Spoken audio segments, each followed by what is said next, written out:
빗나가는 여론조사와 그로 인한 불신에는 이유가 있었습니다.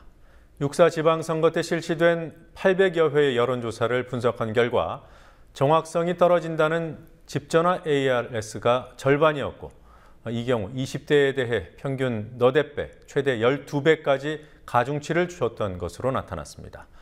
젊은 층의 여론은 조사된 것이 아니라 가중치로 추정된 것이라 할 수 있습니다.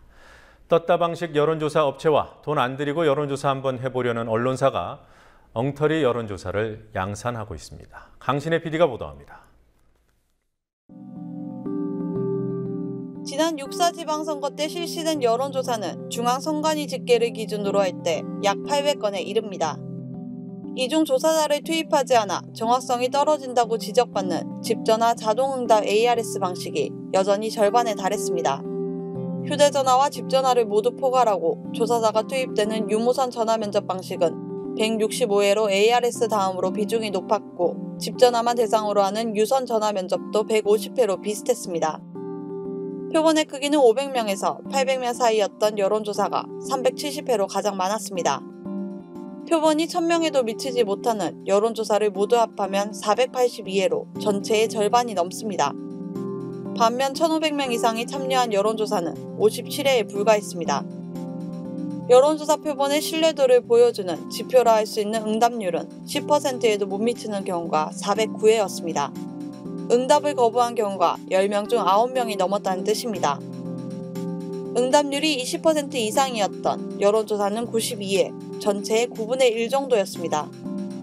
응답 거부로 표본을 채우지 못하고 결국 가중치를 부여해야 하는 현실도 여론조사의 신뢰를 낮추는 요인이었습니다. 응답 거부로 인한 가중치 비중은 남성보다 여성에서 다소 높게 나타났습니다. 할당된 표본 수와 응답자 수가 같을 때를 일로 볼 때 응답자가 오히려 많았던 경우가 남성 535회, 여성 264회로 남성이 많았습니다. 반면 응답자가 적어 가중치를 1 이상 둬야 했던 경우는 남자 263회, 여성은 500회가 넘었습니다. 연령별로는 20대의 가중치가 가장 높았고 30대 역시 비슷한 수준으로 높았습니다. 높은 가중치를 부여해야 하는 상황, 다시 말해 응답 거부 비중은 연령대가 높아지면서 감소했습니다.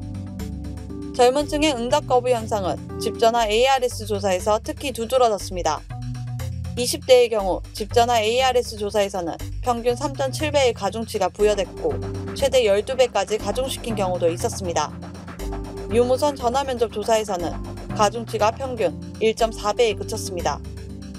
이러한 결과는 중앙선거 여론조사 공정심의위원회가 오늘 국회에서 개최한 토론회에서 발표됐습니다. 발제를 맡은 이준웅 서울대 언론정보학과 교수는 위에서 언급된 문제 말고도 당일치기 조사, 그리고 목표를 정해놓고 응답자를 무한 대체하는 표본 할당 방식을 문제점으로 꼽았습니다. 선거 특수를 노리고 생겨나는 떴다 방식의 여론조사 회사들이 비용 투자 없이 여론조사를 해보려는 언론사를 통해 질 낮은 여론조사 결과를 공표하는 것도 시급히 해소할 문제로 지적됐습니다. 이 밖에 정부의 규제가 조사 방법의 혁신을 가로막고 있다는 지적도 나왔습니다. 국민TV 뉴스 강신혜입니다.